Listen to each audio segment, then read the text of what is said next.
Hello friends, मेरी Andaman series की पहली 2 वीडियो को आप लोगों ने काफ़ी सराहा है। इस संबंधी मुझे आप लोगों के अनेकों मैसेजेस एवं फ़ोन कॉल आई।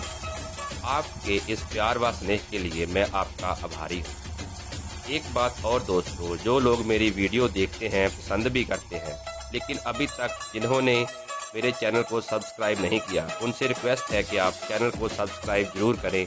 इससे वीडियो बनाने वाले को मोटिवेशन मिलता है। और यदि आपको वीडियो अच्छी लगे तो नीचे लाइक का बटन दबाकर उसे लाइक करें, और चाहे तो आप अपने फ्रेंड सर्कल में वीडियो शेयर भी कर सकते हैं। तो चलिए आज की वीडियो शुरू करते हैं। आज पोर्ट ब्लेयर में हमारा तीसरा दिन है। हमें बारतांग घूमने जाना है। बारतांग का एरिया काफ़ी प्राकृतिक एवं सुंदर है। इसमें इंडिया का एकमात्र एक्टिव वॉल्केनो है जो मड आइलैंड में है। लाइमस्टोन केव्स हैं जो कि देखने लायक हैं। इसके अलावा पैरट आइलैंड है, बहुत सुंदर बीचेस हैं। तो बारतांग जाने के लिए हमें सुबह 2 बजे उठना पड़ा, क्योंकि ड्राइवर ने हमें बताया कि हमें बारतांग जाने के लिए 3 घंटे का सफ़र करना पड़ेगा और सबसे पहले हमें चेक पोस्ट पे जल्द से जल्द पहुंचना पड़ेगा। ये चेक पोस्ट जारवा कबीले के एरिए के नज़दीक है।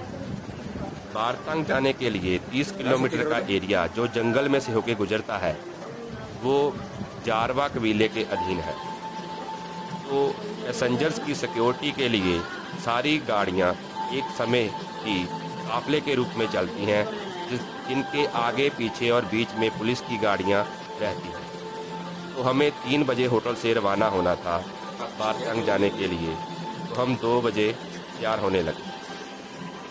बच्चों को तैयार करने के बाद जब हम भी तैयार हो गए तो मैं अपने मित्र को उठाने के लिए उसके कमरे की तरफ चल पड़ा।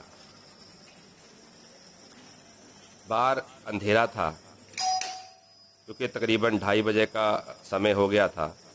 तो मैंने उसके रूम की बेल बजाई और उसे जगाया और उसे कहा कि जल्द से जल्द आप तैयार हो जाओ। एक बात और, अंडमान में आप तकरीबन ये नोटिस करेंगे कि सुबह 4:30 बजे और 5 बजे के करीब सूरज उदय हो जाता है और 3 साढ़े 3 बजे पूरे दिन का उजाला बिखर जाता है। तो हम लोग तकरीबन 3 बजे होटल से चल पड़े चेक पोस्ट जाने के लिए। हमें बारतांग में एक ही दिन में सारा कुछ देख के वापस आना है, इसलिए हम चाहते थे कि पहले काफिले में ही हमारी रजिस्ट्रेशन हो जाए। हम समय पर पहुंच गए चेक पोस्ट पे। वहाँ पूरी गाड़ियों का काफिला लगा था। जैसे कि मैंने आपको बताया कि जारवा कबीले वाले बहुत खतरनाक हैं, तो एक चेक पोस्ट के नज़दीक ही हमारे मोबाइल्स ऑफ कर दिए गए। ड्राइवर ने हमें बताया कि आप फ़ोटो नहीं खींच सकते और रास्ते में कोई आदिवासी दिखे तो आप उसको कोई इशारा नहीं करना। फ़ोटो खींचने पर 25,000 रुपये जुर्माना है और ड्राइवर का लाइसेंस हमेशा के लिए रद्द कर दिया जाता है। साथ में 1 साल की जेल भी है। तो इस बीच की मैं आपको कोई भी वीडियो नहीं दिखा पाऊँगा, क्योंकि वो 30 किलोमीटर का जंगल का इलाका पार करने के बाद ही हमें हमारा मोबाइल ऑन करने दिया गया। हमने जंगल में आदिवासी जरूर देखे जो सड़क के किनारे बैठे धूप सेक रहे थे। बच्चे थे, औरतें थी। पुलिस वाले देखते थे कि कहीं कोई आदिवासी जंगल के किनारे है तो वहाँ अपना एक सिपाही खड़ा कर देते थे जिसके पास हथियार रहते थे, क्योंकि वो लोग बंदूक, जिसे कि वो आग उगलने वाला हथियार कहते हैं, उससे ही डरते थे। इससे पैसेंजर्स, विजिटर्स सेफ रहते हैं। तो वो इलाका पार करने के बाद हम जेटी पर पहुंच गए। आगे का सफ़र हमें एक क्रूज़ शिप पे करना था। ये बड़ा शिप था क्योंकि आगे रोड बंद थी। आगे का सफ़र पानी के जरिए था। तो बड़ा जहाज़ था जिसमें बसेस और गाड़ियाँ एक एक करके एंटर हो रही थी, और आगे वो जहाँ पर सड़क दोबारा शुरू होती है वहाँ पर उन गाड़ियों को, चाहे प्राइवेट गाड़ियाँ हों चाहे गवर्नमेंट की थी, उनको उतार दिया जाता था और आगे का सफ़र पूरा होता था। पूरा नज़ारा देखने लायक था। प्राकृतिक सुंदरता हर तरफ बिखरी पड़ी थी। बच्चे पूरा आनंद ले रहे थे। आज एक बात स्पेशल थी कि हम सभी ने येलो कलर के ड्रेस पहनी थी। हम जो क्रूज शिप था बाहर आकर उस पर टहलने लगे और आसपास की सुंदरता को निहारने लगे। सभी लोग सुंदरता का आनंद ले रहे थे। ये हमारा सफ़र तकरीबन 45 मिनट का था। 1.5 घंटे का सफ़र हमने बारतंग, वो जो पार किया था आदिवासी इलाका, वहाँ का था, और जेटी पर दोबारा हम क्रूज़ पे सवार हुए और ये 45 मिनट का सफ़र करने के बाद हम दूसरे किनारे पहुँचे। वहाँ पर हमें एक स्पीड बोट के जरिए सबसे पहले लाइमस्टोन केव्स देखने जाना था। लाइमस्टोन केव्स देखने के लिए हमने एक स्पीड बोट हायर की थी जिसका के किराया तकरीबन 5,000 रुपये था। हम लोग अपनी लाइफ जैकेट पहनकर स्पीड बोट में सवार हो गए। बच्चे काफ़ी उत्साहित थे। स्पीड बोट के जरिए भी ये सफ़र तकरीबन हमारा 40 मिनट का था। तो हमें पूरे जंगली इलाके में जाना था।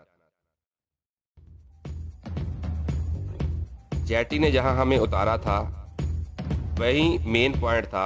वहीं से आगे आप मड आइलैंड जा सकते हो, पैरट आइलैंड जा सकते हो और लाइमस्टोन केव देखने के लिए जा सकते हो। तो हम वहां सबसे पहले लाइमस्टोन केव देखने गए। सफ़र काफ़ी लंबा था लेकिन रोमांचक था। समुंदर की लहरें स्पीड बोट से टकरा रही थी, पानी उछल रहा था, हर कोई स्पीड बोट के सफ़र में मज़ा ले रहा था। स्पीड बोट पूरी रफ्तार से मैनग्रोव ट्रीज की तरफ चल पड़ी।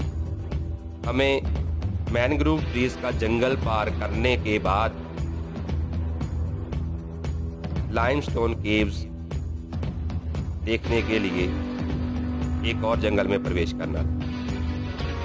ये जो आप देख रहे हैं ये मैनग्रोव ट्रीज का जंगल है जिसमें एक छोटा सा रास्ता बना है जो कि स्पीड बोट के लिए है। बोट अब धीरे धीरे चल रही थी क्योंकि यहाँ मगरमच्छ काफ़ी तादाद में थे जो कि आस पास के कीचड़ में दबे हुए थे। तो हमें यहाँ पर सतर्क भी रहना था और साथ में प्राकृतिक सुंदरता का आनंद भी लेना था। ऐसे लग रहा था कि हम एक सुंदर जंगल में पहुंच गए हैं। चारों तरफ सन्नाटा छाया हुआ था। बीच बीच में पक्षियों के चहचहाने की आवाज़ आ रही थी। हमारी बोट का इंजन बहुत ही स्लो चल रहा था।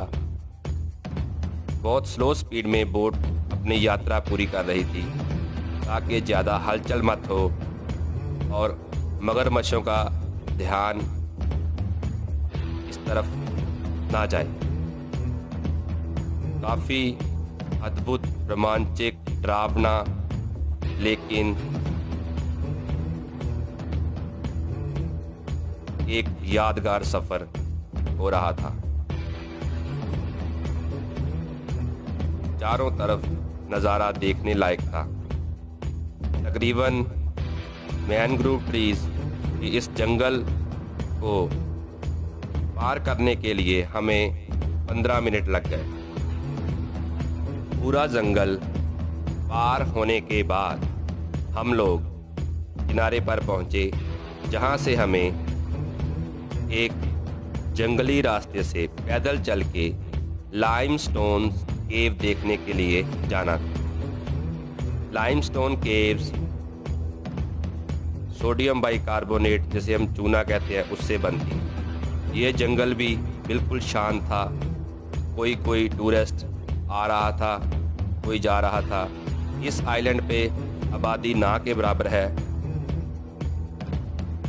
यहाँ कछुआ, सांप और कुछ जंगली जानवर भी। तो हम पूरी सतर्कता से जंगल के बीचों बीच केव्स देखने के लिए आगे बढ़ रहे थे। बारतांग पूरा घूमने के लिए कम से कम 2 दिन का समय चाहिए, लेकिन हमारे पास 1 दिन था, तो हमने मड आइलैंड, पैरट आइलैंड को मिस कर दिया, क्योंकि ये सफ़र और पूरी लाइमस्टोन केव देखने के लिए हमारा काफ़ी समय व्यतीत हो चुका था।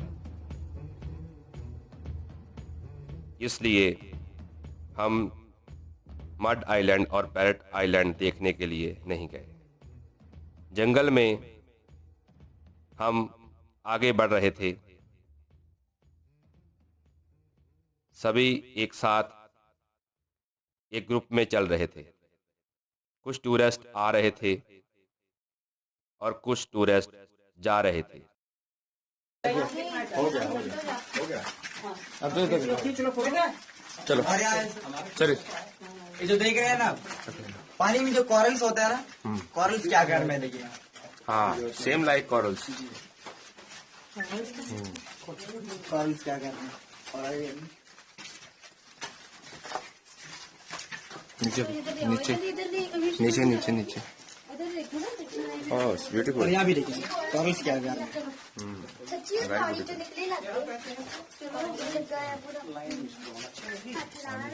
Very beautiful. ये बहुत पहले ये चमकता है सर, बहुत पहले। ये जो चू चुके ना सब ब्लैक हो गए। और अब स्टोन देख रहे हैं ना, ये जो गोल्डन कलर की स्टोन है, ये जो नया बन रहा है, देखिए जी। नया स्टोन वहाँ से जो चमक पानी रहा आ है रहा सर है। जी। हाँ। पानी वहाँ से आ रहा है सर, से नया बनता जा रहा है। बिल्कुल एकदम सख्त है सर, चू के देख सकते हैं। और जो हनुमान की जो गदा होते हैं ना, वाह, ये नया बन रहा है सर। व्हाइट व्हाइट देख रहे हैं ना, वो सब नया बन रहा है। पानी भी टपक रहा है सर। इसमें जितना पानी लगेगा सर, उतना बढ़ता जाएगा। मतलब बहुत साल लगेगा बनने के लिए। व्हाइट हो जाएगा सर, एकदम चमकने लगेगा।